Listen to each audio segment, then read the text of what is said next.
How to lay paving stones for a driveway or paved terrace. Difficulty level 2 hammers. A bed of sand and worn paving stones.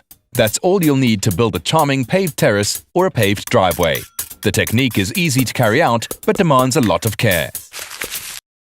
You will need 2 rafters, joists or battens, some geotextile membrane, sand, paving stones of your choice, cement and posts. You will need a tape measure, a pencil, a spirit level, a spade, a shovel, a trowel, a wheelbarrow, a rake, a broom, a mason's ruler, a rubber mallet, an angle grinder with a diamond disc, a ball of string, a board and a hosepipe. You will need knee pads, heavy-duty gloves, safety goggles, a dust mask and earplugs.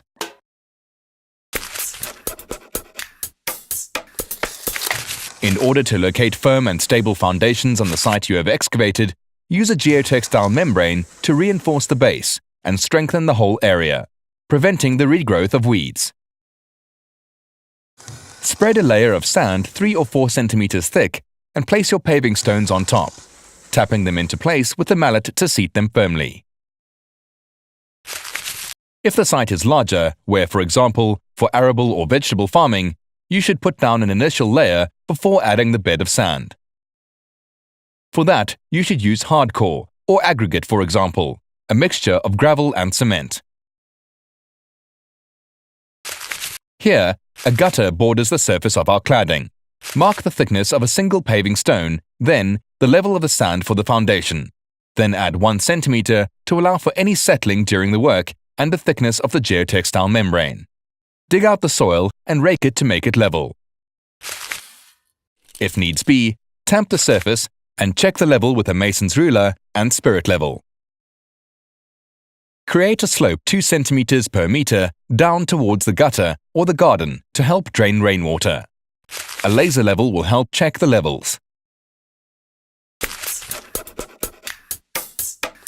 It's a good idea to mark out the borders before laying the paving stones. You could lay a row of paving stones all around or use another border of your choice. To reduce the number of cuts, place a dummy row of stones in your planned driveway or terrace. Once you have marked out the borders, mark where you will put the stones with string. Lay the paving stones on a bed of mortar so they are just touching the extent of the soil, making sure they maintain the slope of 2 centimeters per meter to help drain rainwater. On the side of the garden, make a discrete cement buffer at the top of the border. Once the edges are filled in, the buffer will be invisible. Cover the area you are going to pave with geotextile membrane, overlapping each width by 10 centimeters. Here and there in the area to be paved, place a wooden rafter or batten on top of the bed of sand, 3 or 4 centimeters above the geotextile membrane. Check these wooden guides have a slope of 2 centimeters per meter towards the gutter or garden to help drain rainwater. Pour the sand onto the geotextile membrane and spread it out roughly between the guides with a spade. Then level it, pulling the ruler towards you with a to and fro movement, leaning on the wooden guides. Fill any holes that might appear with the trowel. As you move across the bed of sand, remove the wooden rafters and fill the holes using the trowel.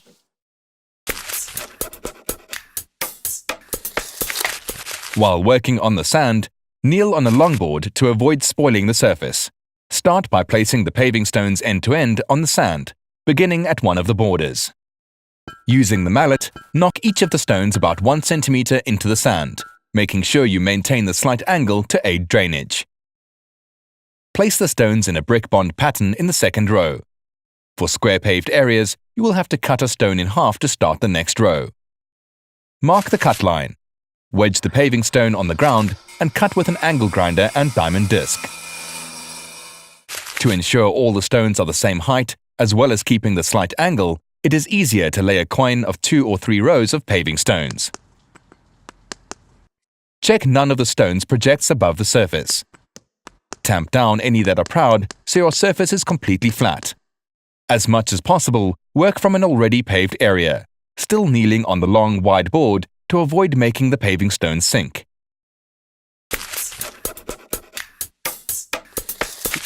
You can fill the gaps between paving stones with sand or polymer sand for joints of 3 to 10 millimeters. Using the back of the broom, spread the sand, and then brush in all directions to fill the gaps. Sprinkle with water to fill in the gaps with sand. When they are arranged into a terrace or a driveway, paving stones add a real sense of style to your garden.